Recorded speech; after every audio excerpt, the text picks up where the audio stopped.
Le jour où il est venu à Station F, la veille, il avait reçu pendant le dîner l'annonce de Elon qui voulait racheter pour presque 100 milliards la boîte. Et pendant le dîner, tu vois Sam en train de tweeter à table « Non, je refuse ton offre alors que lui, il est à table à côté de Macron. Ah, et t'étais là en plus à ce moment-là ? Ouais. Incroyable. Welcome to Station F. Roxane Varza. Roxane Varza. Roxane Varza. Le plus grand incubateur de start-up au monde. Station F. De Station F. Station F. On a vraiment regroupé tous les acteurs, tous les soutiens, toutes les ressources nécessaires pour monter sa start-up sur place. Aujourd'hui, j'ai l'honneur de recevoir une personne emblématique de l'entrepreneuriat français et je suis très ravi de te recevoir, Roxane, aujourd'hui. Ça me fait vraiment très plaisir. Ça fait longtemps que je voulais faire ce podcast ensemble. Comment vas-tu déjà ? Très bien. Il y a beaucoup d'émotions, j'ai l'impression, dans l'écosystème en ce moment, mais c'est hyper positif. Il se passe beaucoup de choses. Je vais commencer par une question qui me vient en tête parce que moi, je crois énormément en l'American Dream, tu sais, Je sais. J'ai réussi à avoir en partie, je remercie Roxane, mon Visa One grâce à elle. Merci encore. C'est pas grâce à moi, c'est toi qui as fait.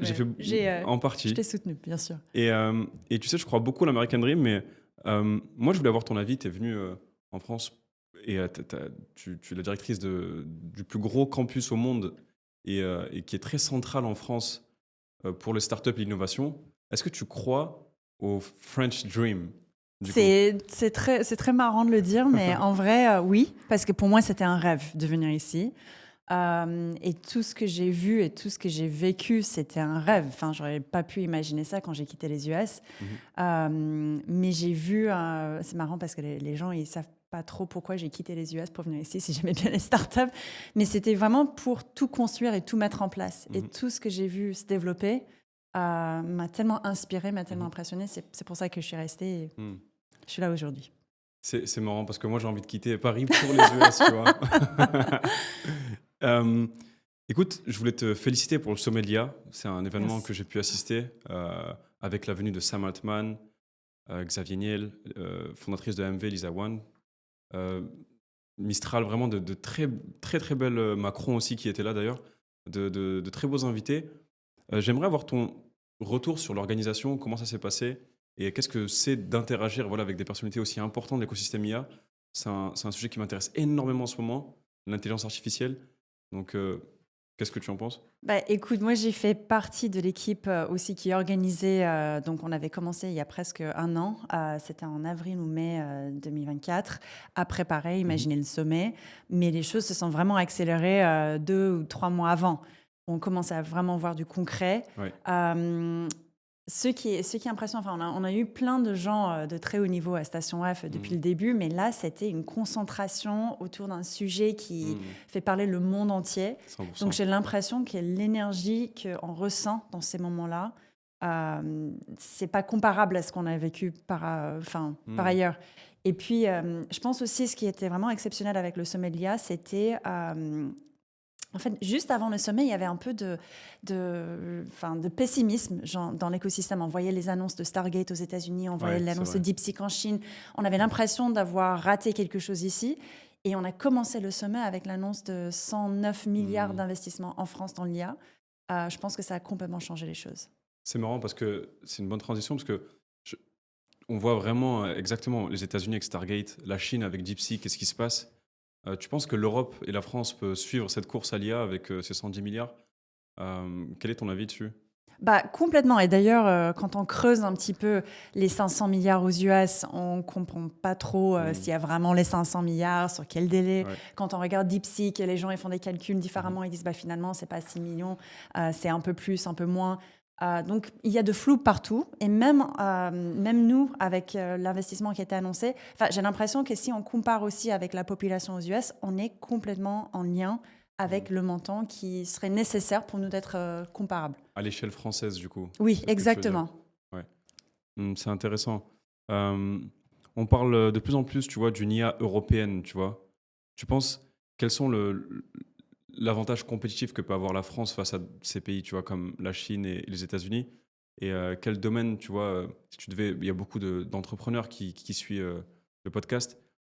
Quel domaine tu donnerais à une personne qui souhaiterait se lancer, tu vois, dans cette activité-là qui est une innovation qui est, selon moi, je pense, aussi grosse que les années 90 avec Internet et la bulle d'Internet, tu vois, Bah, actuellement. c'est une bonne question. Quand on parle de l'IA européenne, j'ai surtout l'impression qu'on parle d'une IA plus peut-être responsable qu'ailleurs. C'est vrai, ouais. Nous, on est très sensible à la protection des données, ce genre de choses. En termes de développement de l'écosystème, évidemment, on est un peu moins présent sur les sujets d'infra, beaucoup plus présent sur les sujets d'applicatifs, mais on est encore au début de l'histoire de ce qu'on va voir avec C'est l'IA. vrai. Donc, je pourrais donner des conseils, mais je pense qu'on ne voit même pas ce qui va arriver dans 1 an ou 2. Et l'IA va tellement vite. Dans 6 mois, c'est possible que tout le paysage soit complètement différent. C'est vrai, ouais. Il y a beaucoup de gens qui ont peur un peu de ça, sur le fait que ça peut enlever beaucoup de travail, beaucoup de jobs, tu sais. Toi, tu crois Oui. en ça, le fait qu'on va avoir de moins en moins de travail et que tout va être remplacé par l'intelligence artificielle? Qu'on aura de moins de travail, non? En effet, comme avec toute tech, ça va impacter des jobs. Est-ce que ça va supprimer complètement certains emplois? Je ne suis pas sûre. Et de toute façon, ce n'est pas dans les médias. Enfin, même les entreprises qui ont expérimenté des choses, j'ai l'impression que tout n'est pas si automatisé que ça. Et ça prend du temps. Je pense qu'il y a beaucoup d'excitation, mais en pratique, on ne voit pas encore des choses se concrétiser de la façon dont on parle. Ouais, je crois en ça aussi, tu sais. Je pense pas que. Je pense que ça peut donner encore plus d'avancées technologiques, bien évidemment, parce que le but, c'est d'enlever un peu des tâches qui sont récurrentes et répétitives. Mais tu as beaucoup de gens qui ont un peu cette théorie du fait que tu seras remplacé, tu sais, par des robots ou de l'IA, je sais pas. Pas iRobot, tu vois. Ouais, si on doit imaginer le monde de demain, je pense que ce n'est pas les robots qui vont se mettre à notre place à coder et développer des choses. On est loin quand même. Tu rencontres du coup énormément de fondateurs à Station F. C'est aussi la bonne chose. Quelle est l'erreur que tu vois le plus souvent chez des startups qui veulent intégrer l'IA ou chez des personnes qui souhaitent se lancer dans l'entrepreneuriat? À Station F, tu as dû rencontrer tellement sur l'écosystème français. Bah, si on imagine, si on parle juste de l'IA, je pense que l'erreur, enfin évidemment il y a des effets de mode et on voit des investisseurs qui gravitent vers les sujets. Donc il y avait la vague de Web3, après ça s'est fait un peu remplacer par l'IA l'année dernière ou même l'année d'avant. Et on a vu tout d'un coup, tout le monde commencer à mettre de l'IA dans leur projet, même s'ils n'avaient pas vraiment de l'IA. Et je pense que c'est une grosse erreur, parce que sur la durée, en fait, ce n'est pas juste parce qu'on met 2-3 mots buzzword que ça va vraiment attirer des investisseurs et changer les choses. Pour lever des fonds aussi. Exactement. En fait, on crée la porte d'entrée, mais derrière, ça ne se concrétise pas par des investissements ou par des entreprises qui sont vraiment durables sur le sujet. Donc, je pense que ça, c'est un peu une erreur qu'on voit avec chaque effet de mode. Mais plus généralement, les erreurs qu'on voit, il y en a plein. Mais je pense qu'il y a beaucoup qui se font au moment où les personnes décident de s'associer. Et on voit qu'il y a des étapes qui sautent, des gens qui vont s'associer avec un ami parce qu'ils ont l'impression de se connaître, mais ils n'ont jamais vraiment travaillé ensemble, ils ne font pas des périodes de test. Donc, c'est beaucoup de choses qu'on voit autour de l'association qui créent des erreurs par la suite. C'est quoi la plus grosse différence, du coup, entre toi qui as eu une grosse expérience dans la Silicon Valley et sur cet écosystème français, sur peut-être le mindset entre les deux? J'ai pas tant d'expérience que ça dans la Silicon Valley. J'ai passé quand même toute ma jeunesse là-bas et ça fait 15-16 ans que je vis et je travaille en dehors des US. Mais ce que je constate, il y a eu beaucoup de progression et d'évolution en France. C'est encore très, très tabou de parler d'argent. Ouais, c'est vrai. Ça, c'est le sujet Ouais, où j'ai l'impression que les Américains sont complètement décomplexés. Dire que je veux gagner des millions, c'est mon driver, c'est pas du tout problématique. Ici, c'est pas du tout dans le discours des fondateurs. Peut-être le côté fiscal français qui fait ça. Peut-être. Mais Ouais. je pense aussi que c'est vraiment tabou, même pour le public général. Peut-être entre nous, entre start-upers, dans l'écosystème, on peut en parler. Pour le public, de dire ça dans un article, ça serait juste Ce pas serait faux, du ouais. tout bien vu, je pense. C'est un peu l'expression française, tu sais, vivons heureux, vivons cachés. Tu sais. Oui. Ouais, c'est marrant que tu dis ça parce que j'y crois énormément et c'est aussi ça en fait qui me donne envie d'aller aux États-Unis. C'est un peu il y a moins de limitations, tu vois, dans l'ambition et tu peux parler de manière free, tu vois, genre c'est beaucoup plus open mind. Et en France, je pense qu'on a un peu ce truc, quand tu affiches trop ton ambition, ça peut paraître un peu arrogant parfois. Oui. J'ai l'impression que l'ambition, c'est moins mal vu qu'avant. Mais l'argent, c'est encore... c'est marrant parce que j'ai des investisseurs qui m'ont fait le commentaire récemment, genre, les fondateurs, j'entends jamais l'argent dans le discours. Je veux gagner de l'argent, je veux rendre mes investisseurs très riches. Ouais. Ils disent pas... Ils parlent pas d'argent. ils disent pas ça ici alors qu'ils en parlent comme ça aux US. Ouais, c'est intéressant parce que euh, tu vois beaucoup de personnes qui souhaitent lever des fonds et sur les investissements. Si tu devais donner 3 conseils, ce serait quoi? Parce que, effectivement, parler d'argent, c'est quelque chose que peu de gens parlent. Mais je pense qu'on a un peu cette idée aussi parfois d'aller dans la Silicon Valley et vouloir lever des fonds. Alors qu'en France, il y a quand même de très bons VC qui peuvent le faire avec, voilà, encore plus aujourd'hui avec les 110 milliards qui ont été investis. Quels seraient les 3 conseils que tu donnerais à une personne qui souhaite voilà, se lancer dans un projet et faire appel à un VC? C'est marrant parce que les investisseurs, on a l'impression quand on parle de VC qu'ils sont tous pareils, ils sont tous identiques. Les VC, même au sein d'un fonds, on peut avoir des VC qui se spécialisent dans certains stades de développement, certains secteurs.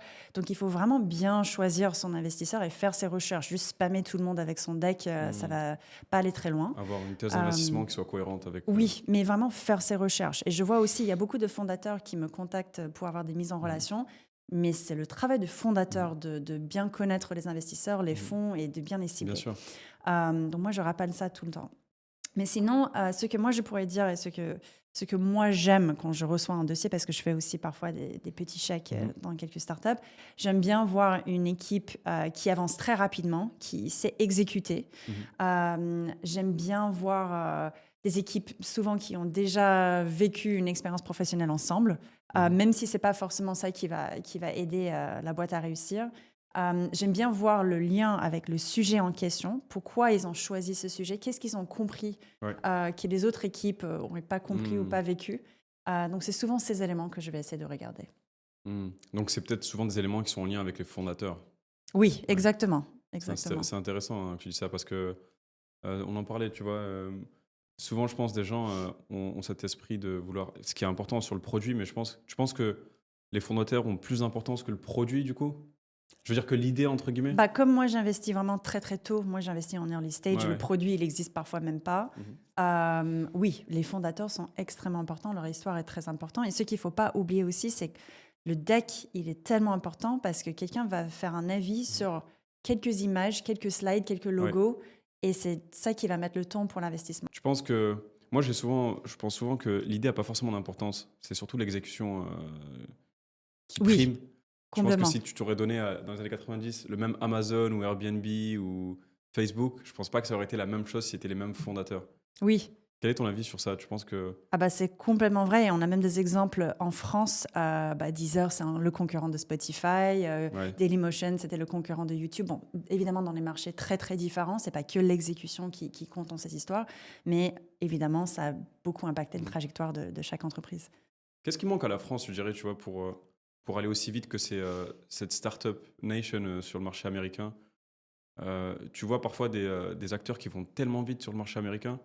Et je me posais souvent la question de comment, en fait, une entreprise française qui peut avoir la même idée au même timing se ferait manger par un marché, par un concurrent américain, tu vois. Quel est ton avis sur ça?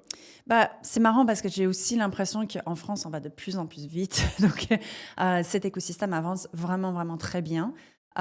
Structurellement, on est complètement différent. On est un plus petit marché. L'Europe, c'est très fragmenté.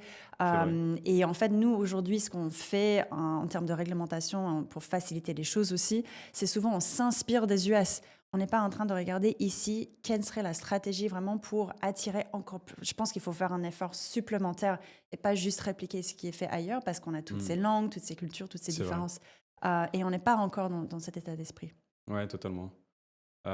Tu sais, avec Podspace, on croit beaucoup à la création de contenu. Je pense que c'est un vecteur de croissance qui est très, très important. J'ai vu récemment un article d'une thèse d'investissement de Slow Venture, aujourd'hui, qui investit dans des créateurs de contenu. Donc, l'innovation se porte aussi dans la création aujourd'hui.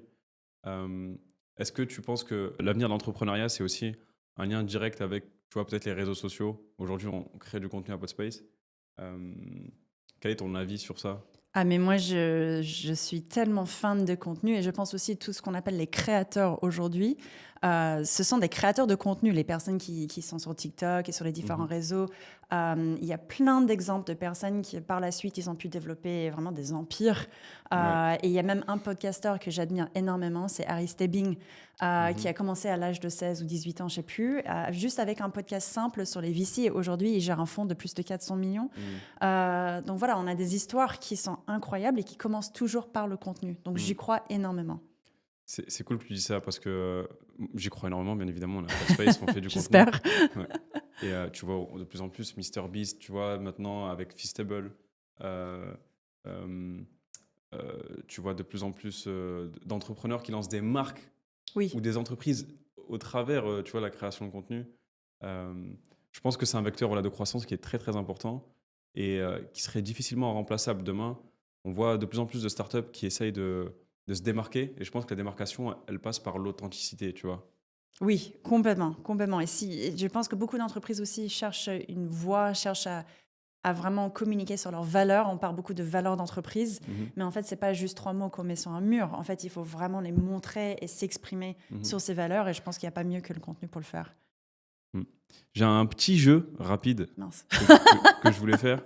Donc, je te pose une question, tu réponds par un mot ou une phrase courte. Ok. Ça te va? Donc, une startup IA qui t'a impressionné récemment? J'adore la boîte Kevlar. C'est une startup de Station F qui a été sélectionnée parmi les 40 meilleures boîtes de 2024, qui est capable d'investiguer des attaques cyber de façon autonome. Ok, intéressant. Je ne sais pas Kevlar. Un mythe sur l'IA que tu aimerais qu'on déconstruise? Que je pense justement dans ce qu'on parlait tout à l'heure, que ça va remplacer tous les jobs et on sera dirigé par les robots. Je pensais la même chose quand je l'ai posé. L'erreur classique des fondateurs en early stage? L'erreur classique, au-delà de ce qu'on a déjà dit, j'allais parler d'investissement. Je pense que au-delà de ce qu'on s'est déjà dit, l'erreur, c'est de toujours penser aussi qu'on a besoin de lever. Je pense qu'on suit aussi tout ce qu'on voit dans 100%. La presse et on pense que c'est le chemin que toutes les boîtes doivent prendre. Pas du tout. On parle beaucoup de certains entrepreneurs bootstrap. Aujourd'hui, c'est la mode, tu vois, Guillaume Houbèche. Oui, pas assez d'ailleurs. Ouais. Pas assez, tu trouves? Ouais. Je trouve, ouais. Heureusement qu'il y a Guillaume comme exemple. Ouais. C'est un très bon exemple parce que je pense que c'est une expression connue, mais c'est pas l'argent qui fait le projet, tu vois. Et c'est le projet qui fait l'argent dans le sens où beaucoup de gens pensent pouvoir développer un projet que grâce à l'argent, tu vois. Et peut-être ce modèle-là de start-up auquel je suis un peu nouveau grâce à Station F, tu vois, mais on est des bootstrap fondeurs avec James, tu vois. Donc, Bravo. 2 exemples alors. Une tendance IA surestimée?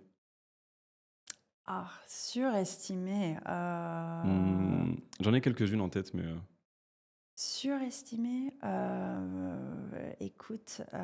Ou sous-estimée? J'ai pas envie de bâcher l'IA, mais... En vrai, je pense que juste, il y a aujourd'hui tellement de hype autour de l'IA et en termes d'adoption. Et surtout, nous, à Station F, on travaille beaucoup avec les startups, mais on travaille aussi beaucoup avec des corporates qui sont encore très vigilants, qui n'achètent pas encore, qui ne déploient pas encore en masse.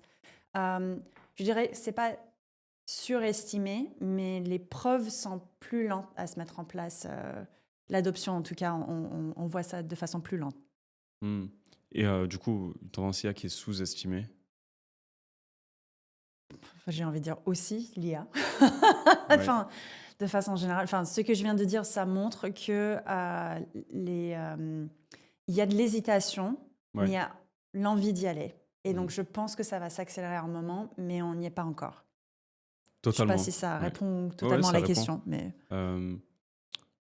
c'est marrant parce que j'avais une autre question que je vais te poser après, mais on parle beaucoup d'IA aujourd'hui, mais il y a une époque, une époque très récente, on parlait de transformation digitale. Tu vois? Là, on parle de... C'est vrai, on n'en parle plus. On n'en parle plus, tu vois? T'imagines, c'est vraiment un train qui a été arrêté, quoi. Il n'y a plus de charbon dans le train. Là, on parle de l'ère de la création de contenu beaucoup et de l'IA, tu vois. Je pense que c'est 2 tendances qui sont très énormes actuellement. Du coup, tu penses que c'est le nouveau gros train qui va permettre aux gens de créer les plus grosses entreprises sur le marché? Aussi, je rajoute un truc, c'est qu'il y a un truc qui est très intéressant qui dit que beaucoup de VCs ou d'entrepreneurs mise aujourd'hui sur des petites équipes, tu vois, 4-5 fondeurs qui peuvent avoir des valuations à des licornes, tu vois. Qu'est-ce que tu penses de ça? C'est vraiment une petite équipe. Et, voilà, avoir un peu une équipe qui est beaucoup plus agile que des équipes qui sont 20, 30, 40 personnes sur lesquelles qui bossent sur un seul projet. Oui, bah ça c'est un très bon point. Je pense que ça n'a jamais été d'ailleurs le critère de succès, le nombre d'emplois créés, même si c'est bon pour l'économie. C'est pas forcément ça qui crée une bonne entreprise. Et une des premières boîtes qu'on avait vues qui était un peu dans cette direction-là, c'était Instagram. Ils étaient 10 au moment du rachat, 1 milliard par Facebook. Donc je pense à l'époque, les gens commençaient à dire, bah, en fait, on peut aller très loin avec peu de gens. Et je pense avec l'IA, avec l'automatisation, c'est quelque chose qu'on va voir de plus en plus. Donc oui, je suis complètement... Telegram aussi, on en parle beaucoup. Oui. Qui a un très bon exemple, qui a été arrêté en France, avec une équipe de 30 personnes, et voilà, qui est un des plus gros réseaux sociaux de messagerie. Ah, j'avais une autre question. Quel est le meilleur pitch que tu as entendu cette année? Ou Oh, le meilleur pitch que j'ai entendu. tu as dû entendre des millions. J'entends beaucoup de pitch et j'ai l'impression... c'est de plus en plus commun que quand j'entends un pitch, j'ai envie de rejoindre la boîte. Je dis, mais tellement c'est incroyable ce que l'équipe est en train de faire. Moi, j'ai investi dans une start-up récemment où j'ai trouvé juste tellement ambitieux le projet que j'ai pas pu ne pas investir. C'est une boîte qui s'appelle Roboté et ils font des micro-robots pour la neurologie. Donc, ça veut dire c'est des micro-robots qui font même pas 1 millimètre, qui vont dans le cerveau et qui vont transformer la chirurgie. Et je pense que j'avais rarement vu des entrepreneurs qui voulaient faire des choses si incroyables. Très poussé. Ouais. Mais il y en a plein d'autres. Je peux parler des heures à propos des boîtes. Il y a celle de... Enfin, Elon Musk aussi, on en parle un peu de son implant. Oui, fait. C'est pas du tout la même chose. Parce que là, on est en train de parler vraiment d'usage médical. Je comprends. Et je pense qu'il y a plein de médicaments ou de maladies aujourd'hui qu'on ne peut pas traiter justement parce qu'on ne peut pas accéder à certains endroits du cerveau. Et ce robot permettrait. C'est un domaine qui te passionne énormément, le health tech, du coup? En vrai, je ne me sens pas forcément très légitime, mais ce sujet-là m'inspire beaucoup. On résout quand même des problèmes qui sont très profonds. Je crois que le plus gros investissement sur l'échelle américaine, c'est la santé. Oui. Donc c'est un domaine qui est très très important. Il y a beaucoup de boîtes dans la tech qui sont liées à la santé, à Station F. On a un programme qui est dédié sur la santé, qui est en lien avec l'hôpital Salpêtrière juste en face. Mais on est plus medtech que vraiment bio. On n'a pas de laboratoire sur place. Et donc, je pense que ça limite aussi les boîtes qu'on peut accueillir. C'est marrant que tu dises que tu ne te sens pas légitime. J'ai beaucoup d'amis qui sont médecins, avec lesquels j'ai grandi. Et parfois, je sens un manque de légitimité chez les médecins. Ah bon? Beaucoup, ouais. Beaucoup, vraiment. J'espère qu'eux, ils sont légitimes sur leur sujet. C'est marrant que tu dis ça. Et qu'ils innovent beaucoup moins. Et quel conseil tu donnerais à ces gens-là? Parce que j'ai pu voir dans un côté qui est complètement différent, un fondeur qui a été dans le domaine de la santé, qui a fait une très, très belle boîte, mais qui a peur tu vois, du sang. Tu vois, donc... quel conseil tu donnerais à ce manque de légitimité que parfois certaines personnes peuvent avoir, mais qui souhaitent se lancer, hein. C'est des gens qui souhaitent vraiment se lancer dans ce moment-là, mais ils ne sont pas assez légitimes, pourtant c'est leur domaine d'activité, tu vois. Oui, déjà peut-être pour revenir pourquoi moi j'ai dit que je ne me sentais pas légitime, c'est déjà je ne suis pas du tout experte du domaine. Bien sûr. Et aussi pour investir dans une boîte et pour... aider, si j'investis, c'est pour pouvoir contribuer quelque chose et j'ai l'impression que ma connaissance et mon réseau, il est plus limité peut-être parfois dans ce secteur-là. Mais pour les personnes qui ne se sentent pas légitimes, quel est le conseil que je donnerais? En vrai, je ne vois pas pourquoi ils ne se sentiraient pas légitimes. Un peu, tu sais, c'est l'expression un peu syndrome de l'imposteur, tu sais. Ouais, mais on l'a tous un peu, je pense. Et en vrai, je pense... La façon de surmonter ça, c'est peut-être de bien s'entourer. À chaque fois, moi, je me suis sentie pas légitime plusieurs fois dans ma carrière. L'entourage, ouais. Et je pense que c'est toujours on peut jamais tout faire. Le fondateur ne peut pas tout savoir, ne peut pas tout faire dans son entreprise. Donc, bien s'entourer, c'est peut-être l'essentiel. Je pense que c'est un très bon conseil. Très, très bon conseil. Personne ne peut avoir la connaissance sur tout. Donc, oui. Ensemble, on va... Il y a une expression que j'aime bien qui dit « Tout seul, on va vite, mais ensemble, on va plus loin ». Oui. En Donc, effet. vaut mieux être bien entouré, c'est vrai. Une technologie qui va exploser d'ici à 5 ans, Tu veux que je dise l'IA? c'est un peu évident. Non, sinon, moi, j'aimerais bien aussi insister, on n'a pas parlé encore de ce sujet, mais le climate tech. Climate tech, On voit beaucoup, oui, encore, c'est marrant que tu poses la question comme ça. On voit beaucoup d'entreprises aux US qui sont en train d'abandonner leurs engagements pour la diversité et aussi pour le climat. Je pense que c'est très, très grave. Mais en Europe, je pense que c'est une énorme opportunité pour nous. Et on a beaucoup de très, très belles startups à Station F qui sont dans l'IA, dans les nouveaux Ouais, matériaux. bien sûr. Et je pense que ça va continuer à être nécessaire, à vraiment exploser aussi.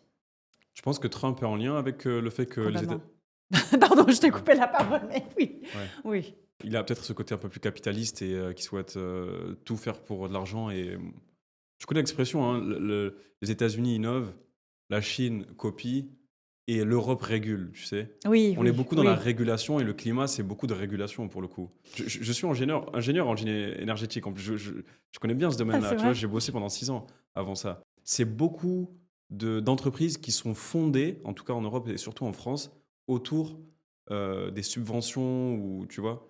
Et c'est des choses qui sont totalement liées à l'État, quoi. Donc, Oui, oui, bah, il y a deux choses que je pourrais dire par rapport à ça. Oui, la régulation, on a un peu tendance à réguler en Europe. Je ne suis pas convaincue parce que je trouve que souvent l'écosystème ici adopte la posture anti-régulation des US. Et on voit aussi que dans le marché américain, tout ne va pas si bien que ça. C'est Beaucoup vrai. de problèmes qu'on vit aujourd'hui par rapport au développement de la tech et l'impact des réseaux sociaux et tout ça, c'est aussi parce qu'ils ne sont pas assez régulés, à mon avis. Donc je pense que vraiment, si on le fait de façon sage et bien réfléchie, on peut avoir quelque chose de très impactant. Et puis, l'autre chose qu'on voit, enfin, tout le monde a râlé au moment de GDPR, mais ça a aussi créé des entreprises et accéléré certains domaines. Donc, je pense exactement la même chose va se passer dans le climat. Et le climat, c'est pas que la régulation, c'est aussi les préférences des consommateurs. Et je pense que ça va pas disparaître. Je pense ici, on a une population qui est quand même très sensible à l'impact environnemental. environnemental, c'est vrai, ouais. Je trouve qu'il y a beaucoup de conscience généralisée en France, en tout cas. Oui, On a un pays qui est conscient de certaines choses et qui essaie peut-être... Aux États-Unis, c'est pas du tout le cas, je trouve.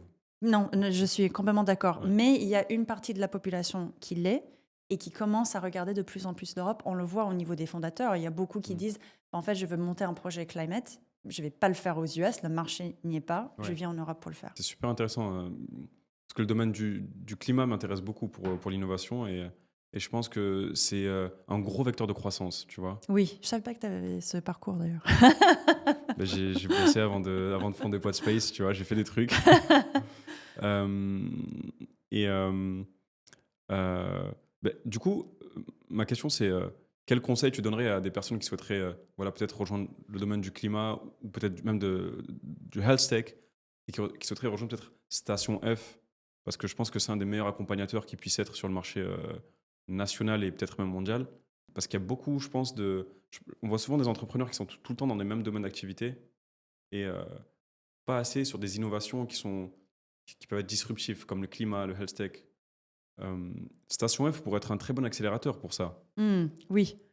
Donc nous, on a volontairement décidé d'être généraliste. Donc ça veut dire qu'on n'est pas spécialisé dans certains sujets, même si on Totalement. parle beaucoup de l'IA et de climate. On a des programmes, en fait, on essaie de couvrir... l'IA est toujours générale d'ailleurs. Oui, hein. et tu as complètement raison. Mais on essaye aussi de laisser une porte ouverte pour les gens qui disent en fait, j'ai pas trouvé un programme pour mon sujet, je veux, je sais pas, aller sur la Lune, je vais faire telle chose. ça arrive parfois aussi à Station F. Et donc, on a aussi des programmes où on peut les accueillir, même si ça rentre pas dans un secteur prédéfini par un autre programme. Donc, pour toute personne qui a envie d'innover, qui rêve de changer le monde, pour le bien, j'ai envie de préciser quand même, ils peuvent évidemment postuler à Station F et contacter l'équipe aussi. Nous, on accompagne les startups aussi sur le choix de leur programme s'ils ont besoin d'aide. C'est quoi l'avenir de Station F du coup il y a- Une vaste question. Je vais détailler ça, hein, je l'ai écrit.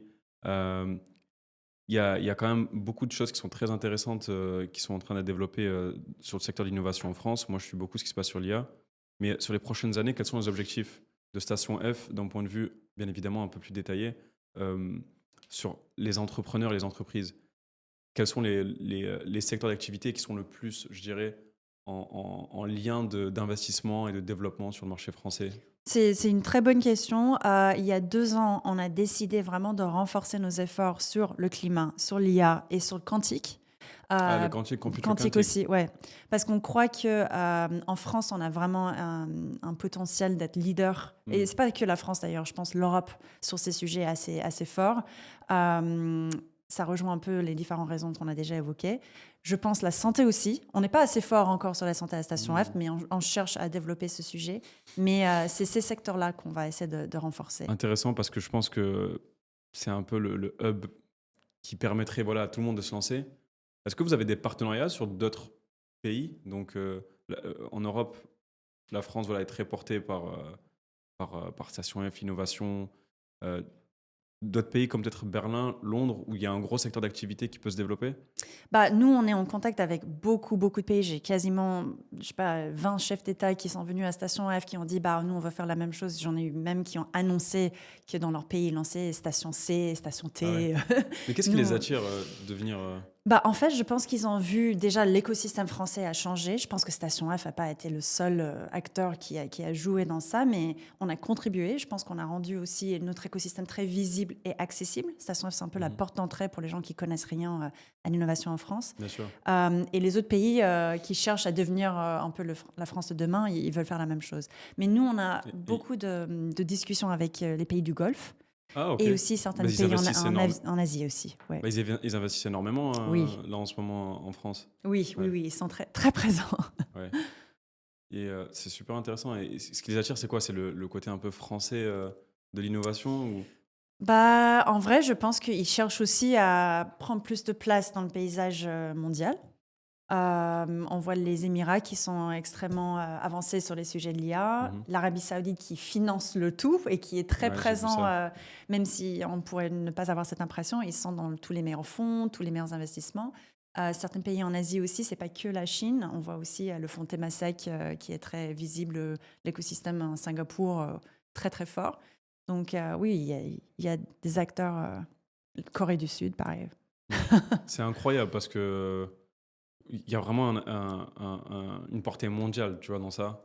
Grâce à Feliana, que tu connais, qui est une amie Oui. que j'apprécie énormément, j'ai même pu rencontrer une banque chinoise, SHBCR, tu sais, qui était venue et que j'ai rencontré vu que j'étais avec une délégation où je suis allé à Shanghai pendant décembre. Super. C'était incroyable, j'ai beaucoup aimé pour visiter un peu l'écosystème entrepreneurial et on a aussi fait un peu de tourisme. Et ils étaient très inspirés par la France, tu vois. Donc ça montre qu'il y a un peu cette différence et peut-être ce côté français, tu vois, qui est un peu glamour. Oui, mais justement, c'est marrant parce que je pense que tout le monde a une très bonne image en fait de la France. C'est marrant parce que les France, c'est les premiers à dire que c'est On se c'est critique de la beaucoup. merde, mais en fait non, tout le monde ailleurs pense que c'est génial. Mais l'image de la France, c'est toujours un peu glamour, un peu les musées, un peu le vin. Bah, nous, on va rajouter de la tech dans cette image. C'est une bonne chose. Et la France est très connue en plus pour voilà, la mode en plus dans le côté... Enfin, l'économie est très... Enfin, la plus grosse fortune française est quand même Oui. Bernard Arnault qui est dans la mode. Comment c'est de bosser avec Xavier Niel? En vrai, si je avais posé une question... Bah, écoute, je pense que travailler à Station F, c'est peut-être assez différent que travailler avec Xavier chez Iliad ou dans une autre entreprise.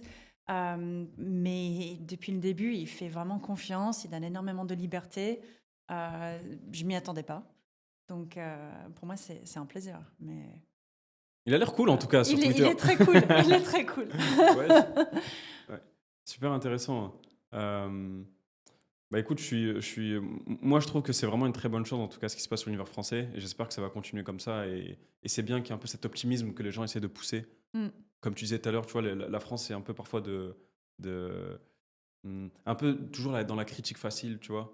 Alors Ah oui, mais la France, direct. Enfin, même avant le sommet de l'IA, on voyait ça. Je sais pas d'où ça venait, mais toute l'Europe presque commençait à bâcher et critiquer. alors qu'on devrait aider, tu vois. Enfin, oui. Mistral qui se lance, c'est une très bonne chose avec le chat. Oui.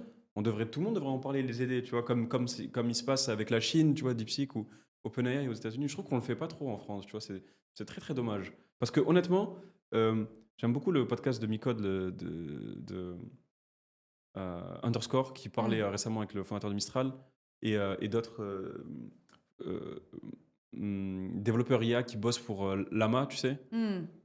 C'est tous des Français qui sont derrière ça. Ah, c'est que des Français. Il y a ouais. toujours des Français derrière l'IA, en fait, tu vois. C'est ridicule Oui.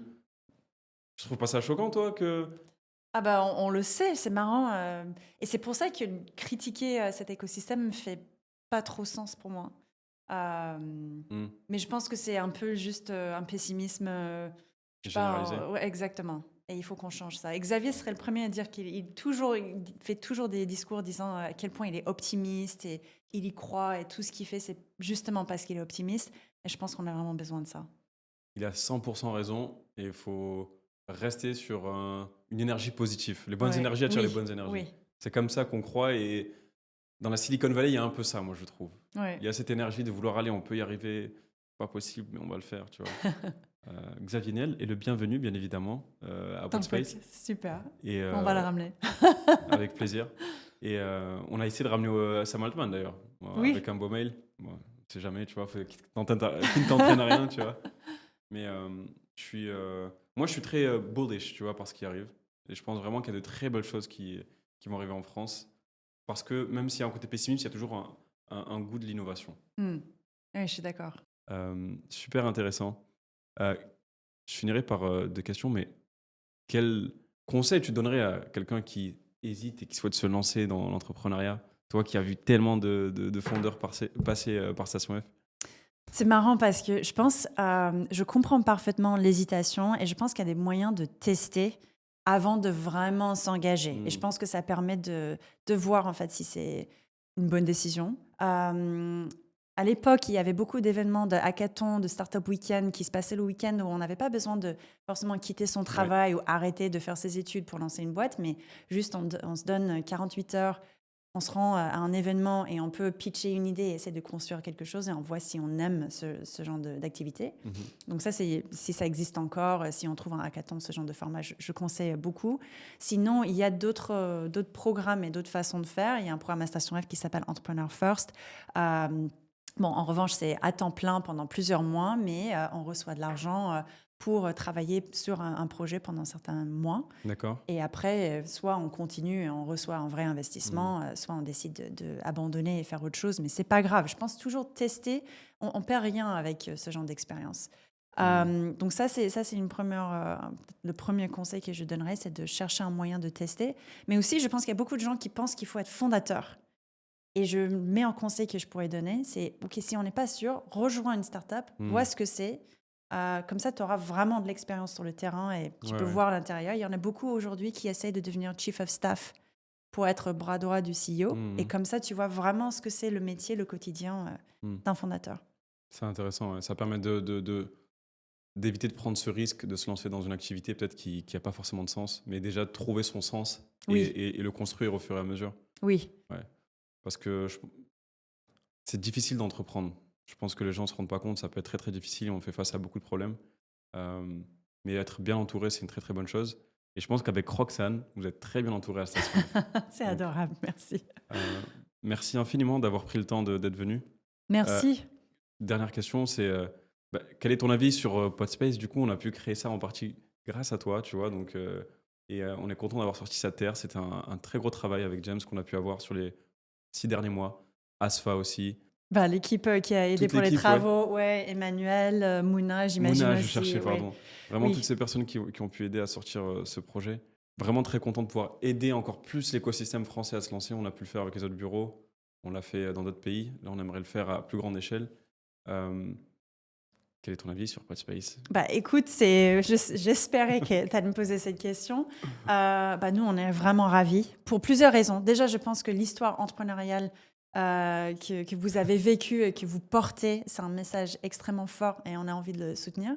Mais aussi, je trouve que c'est un service et un esprit dont on avait besoin à Station F. Donc, on est vraiment ravis, mais j'insiste tellement sur ce mot, de vous avoir et que vous fassiez partie du campus Station F aujourd'hui. Ça me fait très plaisir que tu dises ça. Tu sais, ce qu'on dit avec Podspace, c'est que tout le monde a une histoire à raconter. Et on croit énormément en ça. Et le but, c'est de porter encore plus de nouvelles histoires avec Station F, bien évidemment. Donc, ravi de pouvoir le faire et très content qu'on puisse aider et contribuer à cet écosystème d'innovation et d'entrepreneuriat. Et moi, je peux te poser une question? Parce que bien sûr. ça fait que pas très longtemps que vous êtes là. Je pense que c'est 1 mois, 2 mois. Oui, bien sûr. Qui est déjà venu ici enregistrer? Waouh, on a eu vraiment des gens très intéressants. Tony Parker, Oui, qui est venu récemment. incroyable. On a eu qui d'autre? On a eu vraiment beaucoup de gens très très connus. Ici, je reviens de déplacements de l'étranger.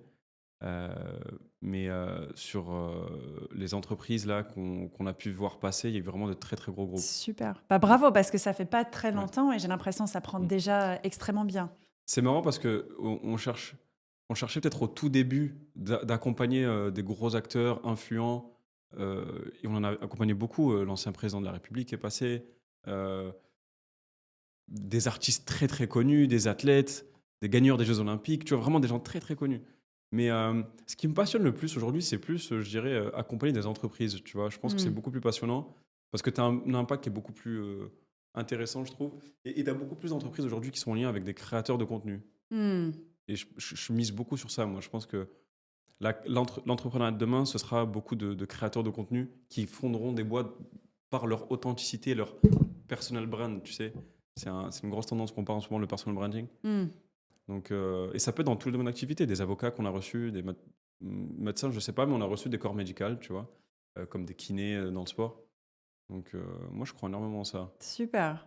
Bah, Mm. bravo déjà et encore bienvenue à Station F. Merci, Roxane. Merci. Où est-ce qu'on peut retrouver où est-ce qu'on peut te retrouver, je dirais? Sur LinkedIn? Moi, je suis sur LinkedIn, sur Twitter, sur les réseaux de façon générale, je dirais. Sinon, à Station F. Station F. Bah, je vous dis à très bientôt et merci encore, Roxane, d'avoir pris le temps. Et c'était vraiment un grand plaisir de te recevoir. Merci à toi. Salut.